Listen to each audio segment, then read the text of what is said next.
Olá pessoal, sou a Andréa Biari e este é o programa FBM Talks, uma iniciativa da Fundação Brasileira de Marketing com apoio da Associação Comercial de São Paulo. E hoje recebo com muita alegria o professor Marcos Telles. Olá professor, tudo bem com você? É um prazer estar aqui com vocês. Que bom. O Marcos Telles, ele é o responsável na FBM pelo programa Hoje e o Amanhã, Caminhos para o Sucesso. Marcos, me conta um pouquinho sobre a sua trajetória profissional e sobre o programa que você implementou na FBM. André, eu sou engenheiro de produção pela Poli USP. Aliás, eu sou um pouco troglodítico, porque eu fui da primeira turma de produção da USP. Quando eu me formei, eu me aperfeiçoei em administração na Holanda, e a minha carreira profissional foi dupla sempre. Eu fui professor e fui executivo. Eu não sou um acadêmico, eu não tenho títulos, quer dizer, eu divido em aula aquilo que aprendi na minha vida prática. E hoje eu dou aula de um tema bastante atual, que é a complexidade, pensamento sistêmico e decisão na incerteza, que justamente tem tudo a ver com esse programa da Fundação. O que está acontecendo hoje, né? Duas características do momento presente, do momento que nós estamos vivendo, são a complexidade e a mudança rápida. Tudo está mudando, tudo sempre mudou, mas agora está mudando muito mais depressa. Essa é a proposta do programa que nós estamos executando. Muito interessante. Pelo que você me conta, são conceitos de administração. Você pode contar um pouquinho mais sobre isso? Claro. Esse programa todo está baseado em aquilo que eu gosto de chamar de 4 pilares. Primeiro, complexidade. Segundo, pensamento sistêmico. Terceiro, processo de decisão. E quarto, mudança. Vamos começar com a complexidade. Eu acho muito engraçado, André, porque toda vez que eu falo em complexidade, as pessoas dizem assim, teoria do caos. Não. Teoria do caos não tem nada, absolutamente nada a ver com complexidade.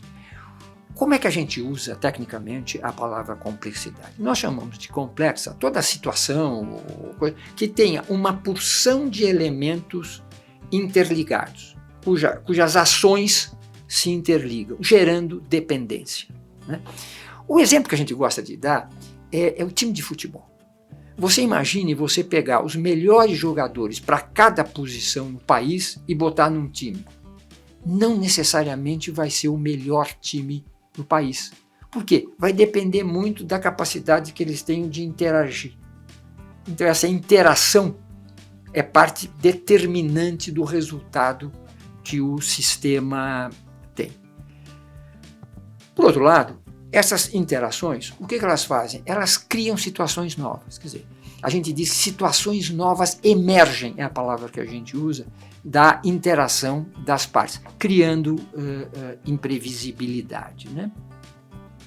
E isso justamente é uma característica cada vez mais forte, cada vez as coisas são mais complexas, que exigem culturas muito trabalhadas para poder trabalhar com isso. Excelente. E existe uma ferramenta para lidar com tudo isso? Tem várias. Uma coisa, por exemplo, a gente fala imprevisibilidade, isso assusta um pouco. Quer dizer, eu sou obrigado a ir para a floresta sem mapa, eu sou obrigado a... Como é que eu vou explorar o mundo sem uma direção? Existe uma coisa hoje que está crescendo muito, que você vai ouvir falar muito, que chama futurismo. O que é o futurismo? É você criar cenários. Quando você fala prever, você pega o passado, cria um modelo e tenta encontrar qual é o futuro que com uma certa probabilidade decorre do passado. Futurismo não. O futurismo define futuros que podem acontecer. Eles não têm nenhuma responsabilidade com previsão. Então a gente diz, então o que a gente fala? Se a situação é essa, pode ter essa situação, esse primeiro futuro muito bom, pode ter esse futuro muito ruim e pode ter um futuro médio.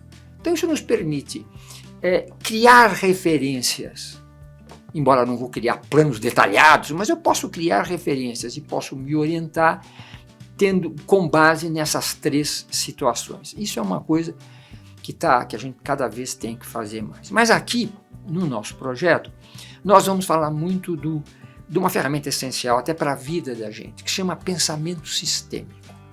O que é o pensamento sistêmico? Pensamento sistêmico é uma maneira de você analisar os fatos em 4 etapas. A primeira é ver o fato. Você sabe que cada um vê o fato diferente, então você tem que levar em conta diferentes perspectivas pelo qual o fato pode ser analisado. A segunda etapa é ver quais são as tendências. Isso tem uma tendência, isso está crescendo, isso permanece, isso surgiu de repente. Então é você ver qual é o caminho que isso está seguindo. A terceira etapa, é você ver qual é o sistema que está gerando aquilo. O sistema tem um comportamento que está gerando aquele fato. Por quê? Porque assim, primeiro, você vai tentar entender o que está acontecendo, e a segunda coisa, você vai tentar identificar qual é o ponto em que você pode intervir com mais eficiência para mudar as coisas, né? E a terceira coisa é fascinante. Quais são a quarta etapa, né? Quais são os modelos mentais que permitem que aquele sistema existe? O que quer dizer isso? Se aquele sistema existe, é porque as pessoas deixam que existe. Por que estão deixando de existir uma coisa que não está dando certo? Né? Quer dizer, aí você vê, tem futuros, pressões políticas, uma porção de elementos. Então, o pensamento sistêmico é um exercício que a gente faz de entender a situação nessas 4 etapas. Frequentemente, ele é representado como um iceberg, mais um iceberg, né? Porque a pontinha a gente vê, e essa pontinha é formada pelos fatos e um pouco da tendência. E o que está embaixo a gente não vê. O sistema que está gerando aqui, os modelos mentais que permitem a existência do sistema, a gente não vê. O resultado é que a gente tem que trabalhar muito e tem que para aprender a fazer isso, mas vale a pena. E hoje em dia é absolutamente necessário para você ter sucesso numa empresa, tá certo? Tá certo. E você falou do primeiro e do segundo pilar. E o terceiro pilar é o poder de decisão? O processo de decisão tem sido estudado hoje em dia como nunca foi antes. E de um ponto de vista também que está crescendo a cada dia, que é a chamada economia comportamental. Quando você ouvir falar em economia comportamental, não se assuste. Você não vai ter que estudar economia, não vai ter... A economia comportamental cuida basicamente dos processos de decisão. E introduz aí alguns apoios para você estudar o processo, entender o processo de decisão dos outros e o seu, né? Que são hoje em dia imprescindíveis. A gente tem que se aprofundar muito nisso. Qual era o conceito antigo? O conceito antigo, que baseou toda a economia clássica, é que todas as decisões são racionais, absolutamente racionais, perfeitas. De repente o pessoal começou a dizer, peraí, não é bem assim. A gente às vezes tem que decidir muito depressa, às vezes a gente não tem todos os elementos, né? A gente tem que tomar decisões em situações que não são as ideais para tomar as decisões. E isso aí começou a aparecer, então, essa decisão imperfeita, né? Quer dizer, em que você não só você sofre dos vieses cognitivos, quer dizer, a sua tendência de aversão à perda ou da confirmação, como você tem outras pressões. Você tem pressão de tempo, você tem pressão da situação, das pessoas que estão em volta de você. Você tem, às vezes, pressão da autoridade, alguém que pressiona você na empresa para tomar uma decisão num certo sentido, né? Então, essa nova maneira de ver o processo de decisão está crescendo de uma forma fantástica. É uma coisa que a gente não pode mais deixar de considerar e de estudar. Por quê? Primeiro, você vai melhorar a sua forma de decidir. E segundo, você vai entender como o outro decide. O que permitirá você fazer aquilo que se chama arquitetura da decisão. Como é que você ajuda a pessoa a decidir numa certa direção. Eu estou falando disso feito de forma absolutamente ética. Por exemplo, em políticas públicas. Como é que você ajuda o cidadão a seguir uma política? Como é que você estimula? Muitas vezes é na forma de aprender. Uma coisinha simples. Se você não quer que criança coma muito doce na escola, o que eles recomendam que lá na lanchonete ponha? Que põe o doce atrás do salgado. O que está na frente estimula mais a ser.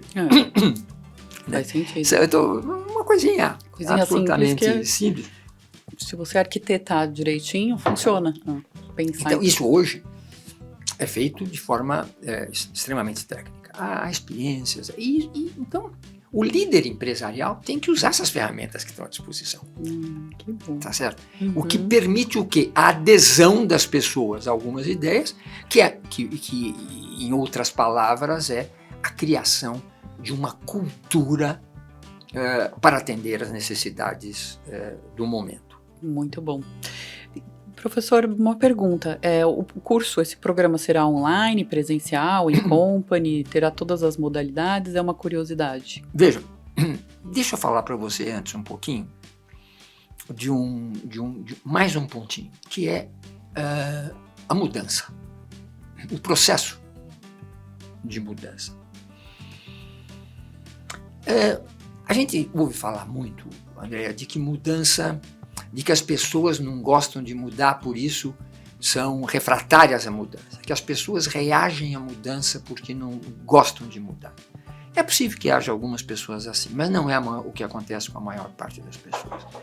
Qual é a atitude da maior parte das pessoas em relação à mudança? É ver o que eu estou ganhando e o que eu estou perdendo. Se a pessoa está ganhando, não precisa estar ganhando, tem a percepção que está ganhando, ela não vai reagir à mudança. Agora, se ela acha que está perdendo, ela vai ser o inimigo da mudança. Só que tem uma coisa, quem está ganhando não tem tanta motivação para agir do que quem está perdendo, que é um viés cognitivo chamado aversão a perdas, né? Então, isso é uma coisa que em qualquer processo de mudança, e sobretudo processo de mudança de cultura, você tem que analisar bem quais são os modelos mentais presentes, ou seja, como é que as pessoas estão pensando. E para ajudar cada uma a ir naquela direção. Algum tempo atrás, não foi tanto tempo, poucos anos atrás, um grande banco aqui de São Paulo teve que escolher um presidente entre dois grupos. Um foi escolhido, o outro evidentemente não foi. Passado um ano, os principais figuras do grupo não eleito tinham saído do banco. Por quê? Eles não tinham concordado com as posições dos outros e os outros, os vitoriosos, os estavam vendo como um problema, um obstáculo à mudança dramática que eles queriam fazer na cultura. Ninguém foi prejudicado, todos saíram ricos, tá certo? Mas foram percebidos como pessoas que iriam se opor e atrapalhar a mudança. Tem uma outra coisa que a gente tem que aprender a fazer. Toda vez que faz um projeto de mudança, você estudar cuidadosamente quem está a favor, quem está contra e como você pode ajudar. Muitas vezes ajudar o que é? Informar melhor. A sua percepção não está certa. Outras vezes é ajudar a saída. Não é feio isso. Faz parte de uma gestão de alto nível. E isso o líder tem que saber fazer e tem que saber também usar essas ferramentas. Mas você me perguntou como é que a gente vai trabalhar isso. Nós vamos fazer isso, que é um projeto bastante ambicioso, né? Nós vamos fazer uma série de iniciativas e testá-las. Por exemplo, vamos começar com cursos curtos pela internet, vamos fazer cursos de imersão, 2 dias, presencial, em que a pessoa fica lá o tempo todo, né? Nós vamos fazer cafés da manhã com conhecimento, cafés da manhã com saber. Justamente para quê? Como nós estamos visando um público de topo, são diferentes as situações. Então nós queremos estimulá-los, criar mais condições para que eles possam participar e, ao mesmo tempo, nós queremos testar. O que vai dar? Onde é que a gente vai ter mais mais público, mais aceitação. Não que a gente vá eliminar os outros, mas vamos fazer mais eventos do tipo que... Então a gente tem um programa já para fazer isso. Vamos fazer algumas parcerias com entidades que têm um público grande para a gente poder ir direto ao ponto, né? Então, nós estamos... É um grande experimento, né?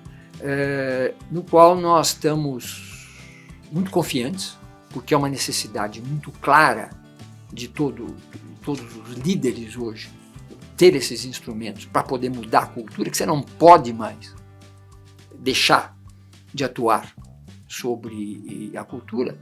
E a função do líder na mudança de cultura pode representar até 70% das características da cultura. Foram pesquisas feitas. Portanto, o papel do líder aí é fantástico e tem que ser apoiado. Professor, tenho certeza que será um sucesso o seu programa, Obrigado. o Hoje ou Amanhã, aqui na FBM. Muito obrigada pela sua presença, espero que volte em breve. Obrigada, pessoal, se inscrevam no canal, deixe seu comentário, seu like. Em breve teremos novidades. Obrigada, até!